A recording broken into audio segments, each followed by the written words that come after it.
Assalamualaikum dear students. कैसे हैं आप सब? My name is Anam Rabani and I am your teacher of social studies for grade 5. बच्चों, हम पढ़ रहे थे chapter number 7 about agriculture and irrigation in Pakistan. हमने food crops के बारे में पढ़ा था और आज हम पढ़ेंगे cash crops के बारे में. तो चलिए शुरू करते हैं.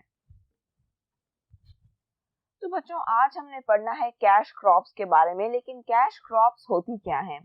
A crop produced for its commercial value, यानी कि जब कोई फसल इसलिए उगाई जाती है कि उसकी कमर्शियल वैल्यू या उसकी मार्केट वैल्यू अच्छी है, तो उसको हम कहते हैं कैश क्रॉप. हमने इससे पहले फूड क्रॉप्स पढ़ी थी. फूड क्रॉप्स आपकी अपनी कंट्री में भी यूज की जाती हैं, वो इम्पोर्टेंट होती हैं even for your own country, और इसके अलावा उनके कमर्शियल यूजेस भी होते हैं, यानी उनकी मार्केट वैल्यू भी अच्छी होती है. लेकिन कैश क्रॉप स्पेसिफिकली इस पर्पस के लिए लगाई जाती हैं कि उनकी कमर्शियल वैल्यू अच्छी होती है और उन्हें मार्केट में बेचकर आप अपने मुल्क की इकोनॉमी में इजाफा कर सकते हो. So talking about our first cash crop that is cotton, यानी कि रुई, आवर लीडिंग एक्सपोर्ट. तो रुई के बारे में अगर बात की जाए तो it is our leading export.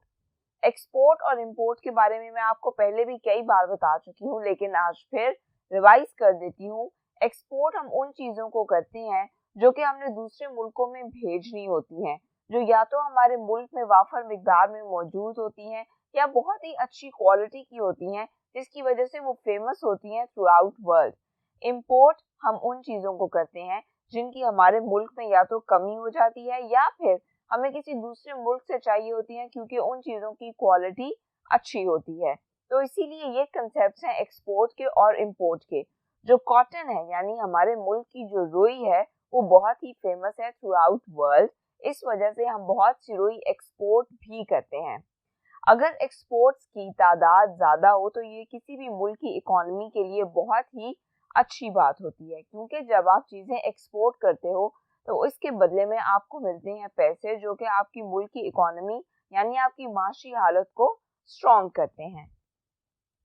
Likes high temperatures and moderate rainfall. अब रुई को उगने के लिए किस तरह का क्लाइमेट चाहिए होता है? हाई टेम्परेचर, यानी कि टेम्परेचर हाई होना चाहिए, एंड मॉडरेट रेनफॉल, और इसके अलावा थोड़ी बहुत बारिश, यानी कि ज़्यादा गर्मी और थोड़ी बहुत बारिश. ये रिक्वायरमेंट्स होती हैं रुई की फसल की. Main cotton growing areas south east Punjab and parts of Sindh. इसके अलावा हमारे मुल्क में जो मेन कॉटन ग्रोइंग एरियाज हैं, यानी कि जहाँ पे सबसे ज़्यादा कॉटन उगाई जाती है, वो है south east Punjab and parts of Sindh. Cotton textiles form the largest industry in Pakistan. रुई हमारे मुल्क में काफ़ी ज़्यादा मिकदार में लगाई जाती है. कॉटन टेक्सटाइल्स यानी कि कॉटन से जो कपड़ा बनाया जाता है, form the largest industry in Pakistan. ये हमारे मुल्क की सबसे बड़ी इंडस्ट्री है. हमारे मुल्क में कपड़ा भी बहुत ज़्यादा तादाद में बनाया जाता है and it is famous through out the world, क्योंकि उसकी क्वालिटी भी बहुत अच्छी होती है. अब ऐसा इसलिए है क्योंकि रुई ज़्यादा तादाद में उगाई जाती है. रुई से फिर धागा बनाया जाता है और धागे से फिर कपड़ा बनाया जाता है.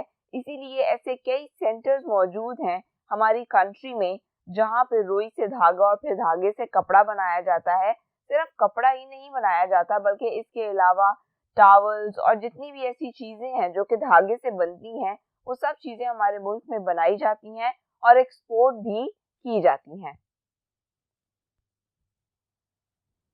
Employees 40% of the industrial workforce. तो जैसा कि मैंने पहले आपको बताया कि जो कॉटन टेक्सटाइल्स है वो मेजर इंडस्ट्रीज में से है हमारे मुल्क की. So it employees 40% of the total industrial workforce.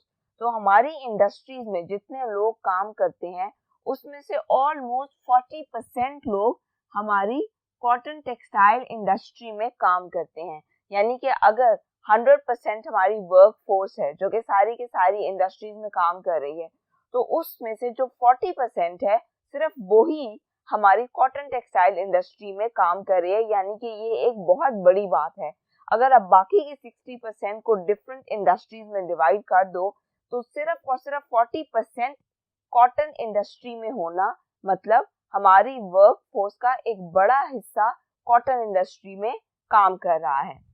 Now there is a question in your book, question number 3, which crop makes up Pakistan's largest export, where is it grown? तो हमने शुरू में बात की थी कि लीडिंग एक्सपोर्ट है cotton, where is it grown? So it is grown in Punjab and Sindh, क्योंकि यहाँ पे जो टेम्परेचर्स हैं, यहाँ का जो क्लाइमेट है वो सूटेबल होता है कॉटन की फसल के लिए, क्योंकि कॉटन की फसल को चाहिए होती है ज्यादा गर्मी और थोड़ी बहुत बारिश। अब हम आ जाते हैं अपनी अगली कैश क्रॉप पे, दैट इज शुगर केन यानी कि गन्ना।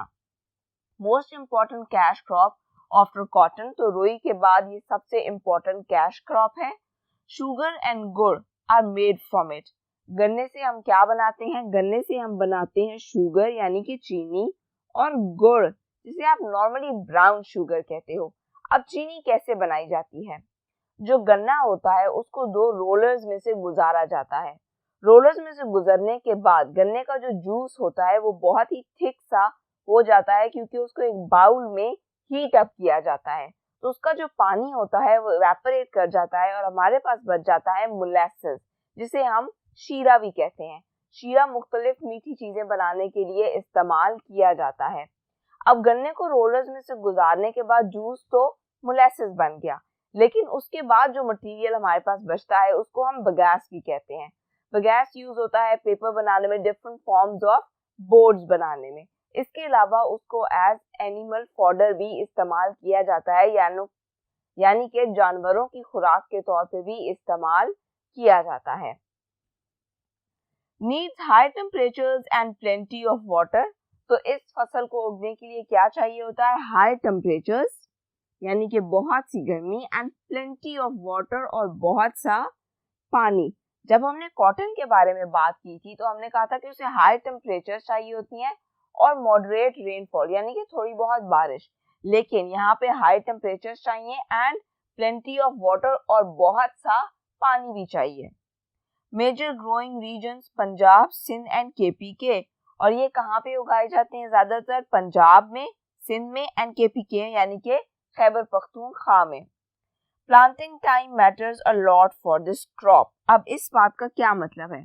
प्लांटिंग टाइम मतलब जो गन्ने की फसल है उसका एक स्पेसिफिक टाइम होता है पूरे साल में, जब आप उसको प्लांट करते हो, आप उसका बीज लगाते हो या आप वो फसल उगाना शुरू करते हो। अगर आप उस टाइम का ख्याल नहीं करते कब हमने फसल लगानी है और कब हमने उस फसल को काटना है, तो इससे आपकी फसल पर बहुत ज्यादा असर पड़ता है, ऑलमोस्ट 30%।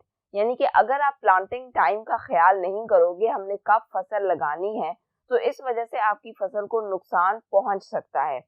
वो उसकी क्वालिटी खराब हो सकती है, या फिर उसके जो ग्रो करने का टाइम है या फिर उसको जो काटने का टाइम है उस पर इफेक्ट हो सकता है। इसलिए इस फसल के मामले में आपने टाइम का भी बहुत ज्यादा ख्याल रखना होता है। Important source of income and employment for the communities living in sugarcane areas। अब जो एरियाज हैं शुगर केन एरियाज जहाँ पे गन्ना उगाया जाता है उसके गिर्द की जो कम्युनिटीज हैं यानी कि उसके इर्द गिर्द की जो आबादी है उसके लिए ये बहुत ही इम्पोर्टेंट सोर्स ऑफ इनकम है, यानी कि लोगों की कमाई का एक तरीका है। इन खेतों के गिर्द, शुगर केन या गन्ने के खेतों के गिर्द जितनी भी आबादी है, जो लोग यहाँ पे रहते हैं, उनके लिए ये बहुत इम्पोर्टेंट सोर्स ऑफ इनकम है, क्योंकि इससे उनको कमाई हासिल होती है। अब हम बात कर लेते हैं टोबैको यानी कि तंबाकू की। Important cash crop. अब हम क्योंकि कैश क्रॉप्स की बात कर रहे हैं तो तंबाकू भी एक कैश क्रॉप है। मेजर ग्रोइंग रीजन्स यानी कि ये कहाँ पे ग्रो किए जाते हैं? तो मर्दान में और इसके अलावा पेशावर में। ऑल्सो एक्सपोर्टेड, ये भी एक्सपोर्ट किया जाता है, जैसा कि हमने पहले बात की थी कॉटन के बारे में भी कि ये एक्सपोर्ट किया जाता है। बिल्कुल उसी तरह तंबाकू हमारे मुल्क में उगाया जाता है और इसके अलावा ये एक्सपोर्ट किया जाता है, क्योंकि ये एक कैश क्रॉप है। कैश क्रॉप के बारे में मैंने आपको लेक्चर के बिल्कुल शुरू में बताया था कि ये उगाई ही due to its commercial value हो जाती है। आपकी एक्सरसाइज में अब एक क्वेश्चन है, question number 4। Differentiate between a cash crop and a food crop, give examples of each. तो हमने बात की थी कि कैश क्रॉप वो जो अपनी कमर्शियल वैल्यू के लिए उगाई जाती है और फूड क्रॉप कमर्शियल वैल्यू के लिए भी उगाई जाती है, लेकिन वो आपकी अपनी कंट्री की रिक्वायरमेंट्स में भी शामिल होती है, क्योंकि वो डिमांड होती है आपकी आम पब्लिक की, आपकी पॉपुलेशन की। Give examples of each. This is a very easy question. आपकी बुक में एग्जांपल्स मौजूद हैं, फूड क्रॉप की भी और कैश क्रॉप की भी। आप बड़ी आसानी से ये एग्जांपल्स देखकर नोट डाउन कर सकते हो। तो बच्चों, यहाँ पे हमारा ये लेक्चर खत्म होता है। अपना और अपनी फैमिली का बहुत सा ख्याल रखिएगा। अल्लाह हाफिज।